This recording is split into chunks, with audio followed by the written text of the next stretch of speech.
ये आज के नौजवानों को मैं बताता हूं, चिरौंजी जैसे बहुमूल्य वन उत्पाद हमारे आदिवासी परिवार इकट्ठा करते थे, बोरा बोरा लेकर हाट बाजार पहुंचते थे। वहां उन्हें 2-4 किलो नमक देकर ही ठगा जाता था। आपके दादा दादी के साथ ये किया इन्होंने। ये तो भाजपा सरकार है कि जिसने राशन की दुकानों में मुफ्त में नमक देना शुरू किया, तब जाकर कांग्रेस का ये शोषण बंद हुआ। जो उत्पाद एमएसपी के दायरे में नहीं थे, उन्हें कांग्रेस के ठेकेदार ऐसे ही औने पौने दाम पर खरीदते थे, फिर ज्यादा मुनाफा पर बेच देते थे। आज भाजपा सरकार करीब करीब 90 वन उपज को एमएसपी के दायरे में ला चुकी है। कितनी 90। कितनी? पहले कितनी थी? 10-12। कांग्रेस के जमाने में कितनी थी? कांग्रेस के जमाने में कितनी थी? मोदी कितना पहुंचाया? मोदी ने कितना पहुंचाया? ये आपके प्रति जो प्यार है ना, उसके कारण होता है। भाजपा सरकार ने वन धन केंद्र बनाकर वन उपज के बेहतर दाम देने का रास्ता खोला है। आज छत्तीसगढ़ के हजारों आदिवासी बहनों भाइयों को वन धन केंद्रों में रोजगार मिला है। साथियों, कांग्रेस की सरकार ने यहां तेंदुपत्ता संग्राहकों के साथ क्या किया था, ये भी आप अच्छी तरह जानते हैं। भाजपा सरकार ने तेंदुपत्ता के काम से जुड़े परिवारों के लिए जो भी कल्याणकारी कार्यक्रम बनाए थे, वो कांग्रेस ने बंद कर दिए। बोनस कभी मिलता है, कभी नहीं मिलता, मिलता है तो कम मिलता है, और पाना है तो कांग्रेस वाले का कुर्ता पकड़ के जाना पड़ता है, उसके जेब में कुछ डालना पड़ता है।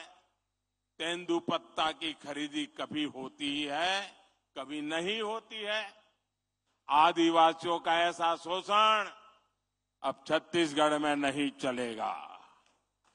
जैसे ही यहां भाजपा सरकार बनेगी, वैसे ही तेंदुपत्ता संग्राहकों के लिए के पहले की तरह ही बेहतर व्यवस्था बनाई जाएगी। साथियों, मैं आज छत्तीसगढ़ के धान किसानों को भी मेरे दिल की एक बात बताना चाहता हूं। कांग्रेस आपको धान की कीमतों के नाम पर धोखा दे रही है, झूठ बोल रही है। सच्चाई ये है कि छत्तीसगढ़ के धान किसानों का दाना दाना याद रखेंगे। मैं जो क्या याद रखेंगे कि भूल जाएंगे? गांव गांव जाके बताएंगे। छत्तीसगढ़ के धान किसानों का दाना दाना केंद्र सरकार खरीदती है, मोदी सरकार खरीदती है। भाजपा सरकार ने 1 लाख करोड़ रुपए छत्तीसगढ़ के धान किसानों को दिए हैं। यहां पर जब भाजपा सरकार बनेगी तो धान किसानों का पूरा पूरा ध्यान रखने की गारंटी ये मोदी की गारंटी है। मेरे बस्तर के भाइयों बहनों, मेरे छत्तीसगढ़ के भाइयों बहनों, मेरे छत्तीसगढ़ के नौजवान, मेरे बस्तर के नौजवान, मोदी आज कहने आया है, आप मेरे शब्द लिख करके रखिए, आपका सपना ही मोदी का संकल्प है। यही मोदी की गारंटी है। आज बस्तर सहित पूरे देश में आयुष्मान भारत योजना के तहत हेल्थ एंड वेलनेस सेंटर बने हैं।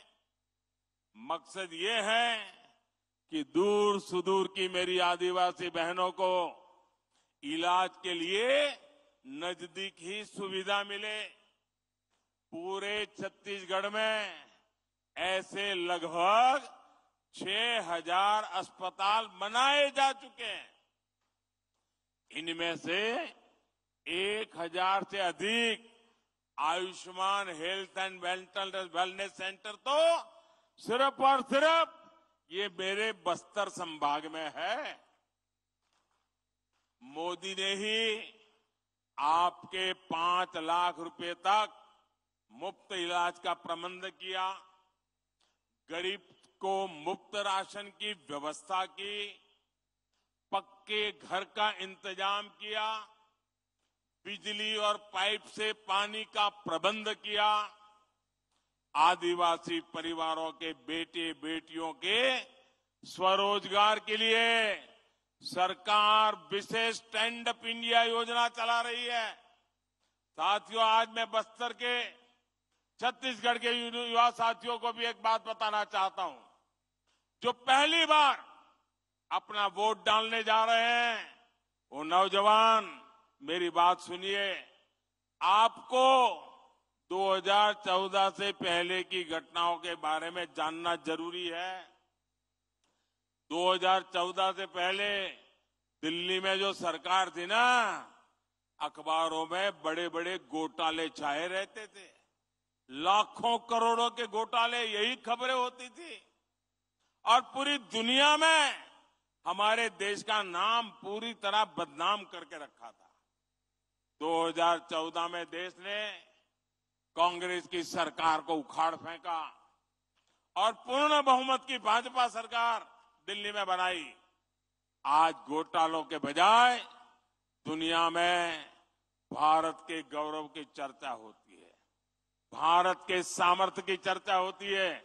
आप मुझे बताइए, आज दुनिया में हिंदुस्तान का डंका बज रहा है कि नहीं बज रहा है? ऐसे नहीं, पूरी ताकत से बताएं, हिंदुस्तान का डंका बज रहा है कि नहीं बज रहा है? अमेरिका में हिंदुस्तान का डंका बज रहा है कि नहीं बज रहा है? यूरोप में हिंदुस्तान का डंका बज रहा है कि नहीं बज रहा है? जापान में हिंदुस्तान का डंका बज रहा है कि नहीं बज रहा है? सिंगापुर में हिंदुस्तान का डंका बज रहा है कि नहीं बज रहा है? आपको गौरव होता है कि नहीं होता है? आपका माथा ऊंचा होता है कि नहीं होता है? इसलिए मेरा युवा साथियों, आपको एक बात जरूर ध्यान रखनी है। आज देश के बहुत कम राज्यों में कांग्रेस की सरकारें बची हैं और एक बार जाती है ना, 25-25 साल तक वापस नहीं आती है। और इसलिए जब इनके पास सरकारें ही कम है तो लूट का माल कुछ ही जगह से लूटना पड़ता है। इसलिए जहां भी इनकी सरकार बनती है वो जम करके लूटते हैं। पूरे हिंदुस्तान में उन्होंने राजस्थान, छत्तीसगढ़ ऐसे राज्य को लूट का सबसे बड़ा खजाना बना दिया है। छत्तीसगढ़ के ही लोग मुझे बताते हैं कि कांग्रेस के हर छोटे बड़े हर नेता ने 15 साल जो तक सरकार नहीं थी ना, वो जो खाद पड़ गई थी ना, वो भी जमा करने में लग गए 5 सालों में। यानी 15 साल तक इनको छत्तीसगढ़ को लूटने का मौका नहीं दिया। अब वो सारी कसर भी अभी निकालना शुरू कर दिए हैं। अरे इन्होंने तो गौमाता के नाम पर भी भ्रष्टाचार किया है। जिन्होंने गोबर तक को नहीं छोड़ा, उन्होंने क्या क्या नहीं किया। इनके भ्रष्टाचार के सबसे बड़े भुक्तभोगी मेरे नौजवान हैं, मेरे बस्तर के लोग हैं।